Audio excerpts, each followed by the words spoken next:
옆에 손수건, 휴지, 티슈? 손수건과 티슈는 필수입니다. 안녕하세요.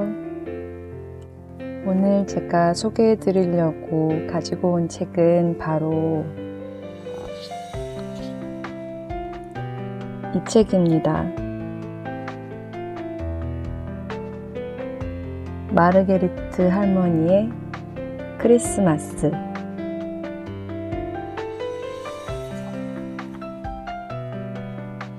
인디아 데자르댕 글, 파스칼 블랑셰 그림, 이정주 옮김. 출판사는 시공주니어입니다. 크리스마스를 준비하는 마을 사람들. 이야기는 이렇게 시작합니다. 마르게리트 고댕 할머니는 밖에 나가고 싶지 않아요. 크리스마스를 싫어하는 건 아니에요. 그 반대예요.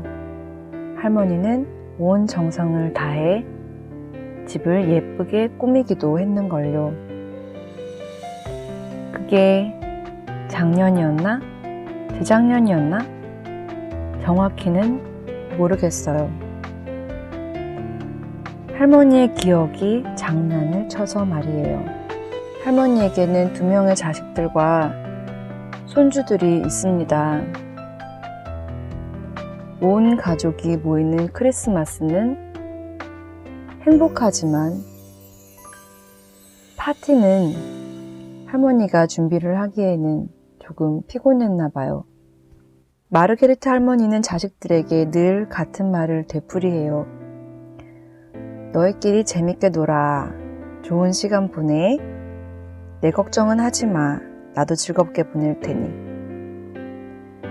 할머니는 거짓말을 하는 게 아니에요. 자식들이 잘 사는 모습을 보는 게 즐겁지요.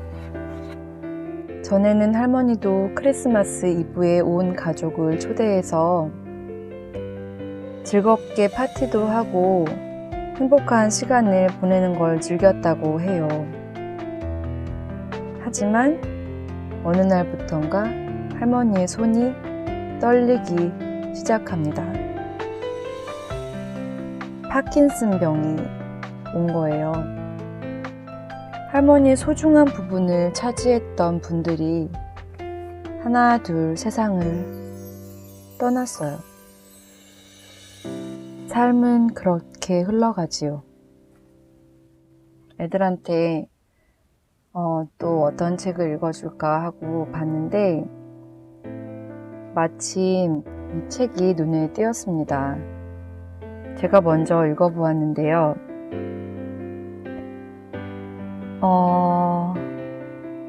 되게 가슴을 먹먹하게 하는 그런 사실들, 세월이 흘러가면서 누구나 겪을 수 있는 그런 일들, 그리고 내 주변에서 내 사랑하는 가족들이 나에게 하는 말들, 너무 비슷한 상황들이 있는 거예요. 그래서 조금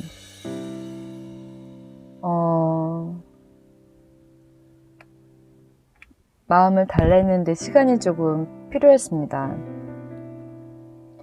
지금도 마찬가지예요. 이 책을 한 번 더 들여다보고 소개를 해야 되겠다 생각을 하고 책을 가지고 왔는데요. 여전히 정리가 안 되네요.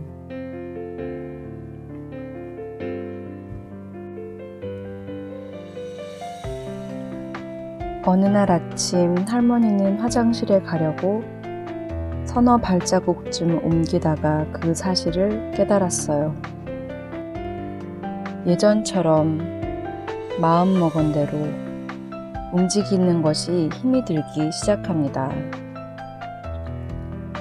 주변 사람들에게 걱정을 끼치지 않으려고 아무에게도 말하지는 않지만 할머니 스스로도 몸이 예전만 하지 않다는 것을 아는 거죠.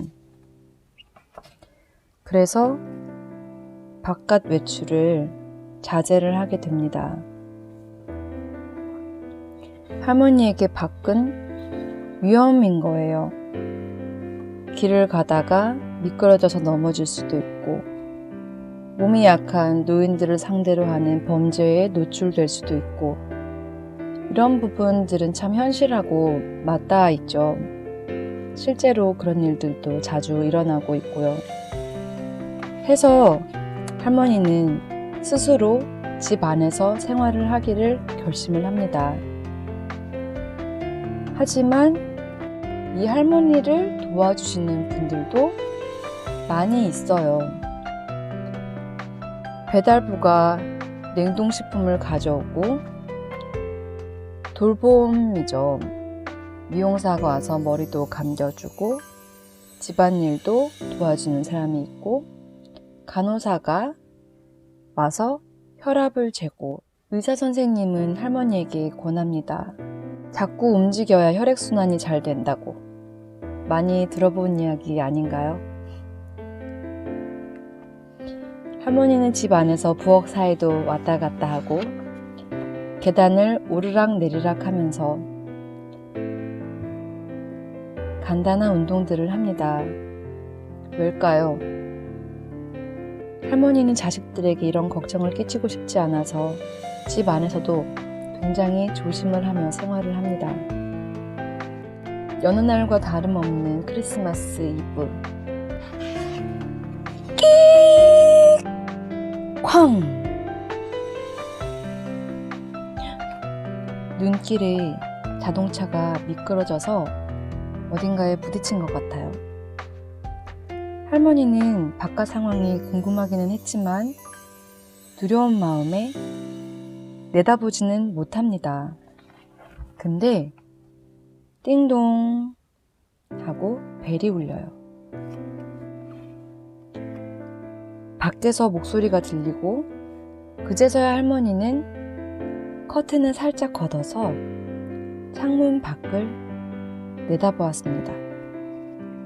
하지만 할머니는 겁이 나기 시작합니다. 일부러 낸 사고일 수도 있지 않을까? 악당이 우리 집에 들어오려고. 이렇게 겁은 나지만 띵동 벨소리를 듣고 할머니는 현관문을 엽니다. 한 남자가 문 앞에서 견인차를 부르기 위해 전화를 사용할 수 없겠느냐고 묻습니다. 차 사고가 난 차 안에서도 크리스마스 분위기를 즐기는 가족들, 견인차를 기다리며 찬송가를 부르고 크리스마스 캐롤을 부르고 깔깔거리며 웃는 소리들. 행복해 보이는 아이들을 보면서 할머니는 마음이 좀 편안해집니다. 화장실에 가고 싶다는 여자아이의 부탁으로 할머니는 현관문을 활짝 열고 아이를 화장실로 인도합니다. 화장실까지 가는 아이의 뒷모습과 발자국을 보면서 흐뭇한 미소를 띄우죠. 잠시 동안의 방문으로 할머니는 점점 더 바깥에 마음을 열기 시작합니다. 할머니는 집 밖에 낯선 사람들이 전기가 끊긴 차 안에서 크리스마스를 보낸다고 생각을 하니 안쓰러웠어요. 저들에게 뭔가 특별한 것을 해주고 싶었어요. 할머니는 스스로 바깥에 있는 가족들에게 따뜻한 음식을 갖다 줍니다. 시간이 지나고 마르게리트 할머니는 떠나는 그들을 보며 빙긋이 미소를 지었어요. 몸이 아프고 난 뒤부터 늘 누군가에게 도움만 받던 할머니가 우연한 계기로 집 밖에 사고를 당한 가족들을 도와주면서 할머니의 어떤 마음의 짐이라고 할까요? 어떤 본인이 할머니가 쌓으신 장벽 같은 것? 안전해야 된다. 다치면 안 된다. 위험한 것은 피해야 된다. 이런 것들. 그런 것들로부터 어느 정도 해소가 됩니다. 이 할머니에게는 앞으로 어떤 변화가 일어날까요? 이 책은 이렇게 끝이 납니다. 할머니는 죽음을 두려워했지만 정작 할머니가 두려워한 것은 삶이었어요. 이 책은 이렇게 끝이 납니다.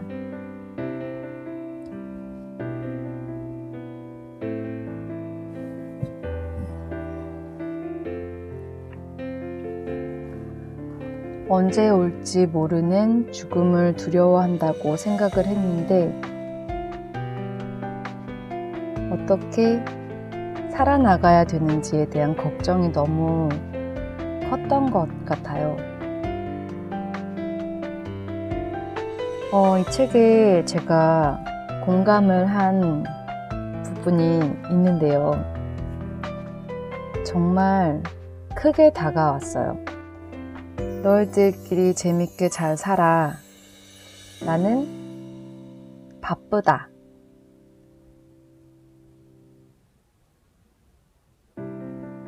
나 하고 싶은 거 하고 살기에도 너무 바쁘다.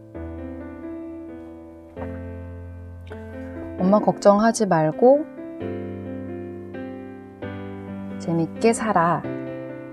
자주 찾아오지 않아도 돼. 저희 엄마가 자주 하시는 말씀이에요. 근데 실상은 그렇지가 않죠. 자식들한테 부담을 주지 않으려고 그렇게 말씀은 하시지만 늘 보고 싶어 하시고 만나고 싶어 하시고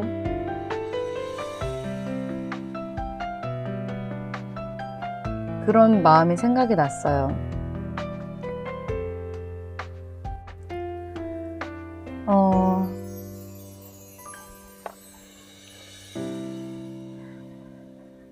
책에 대해서 제 얘기를 많이 하는 건 별로 의미가 없을 것 같아요. 그래서 저는 아까 말씀드렸던 것처럼 저희 엄마 아빠가 저희에게 하시는 말씀, 걱정하지 말아라. 나는 잘 있어.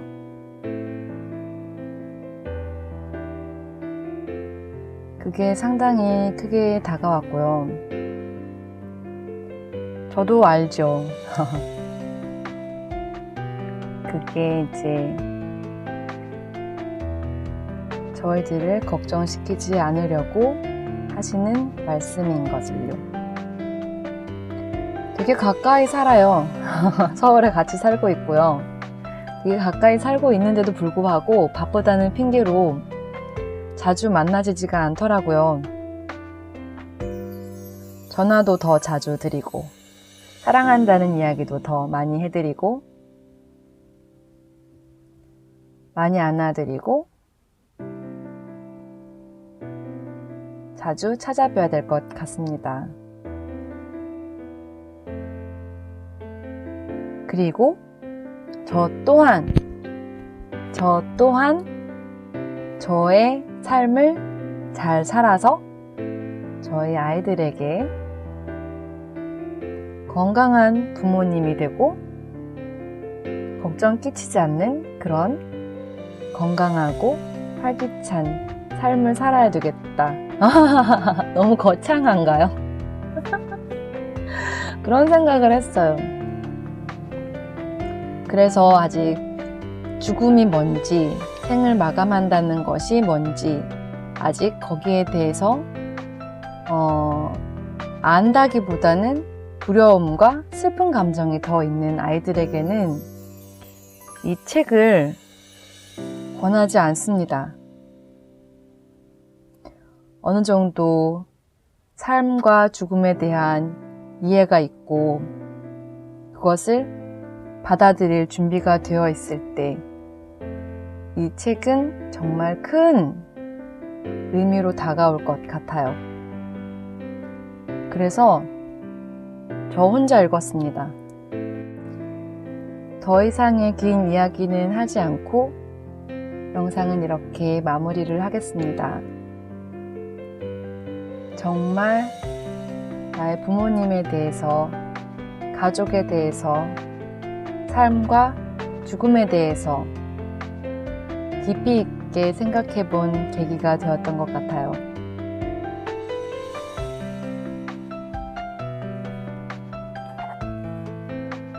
마르게리트 할머니의 크리스마스.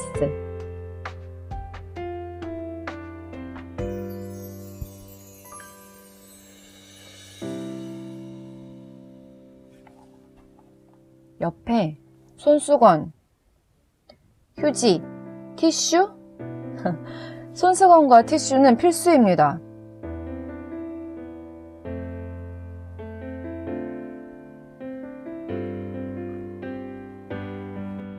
오늘도 함께 해주셔서 감사합니다.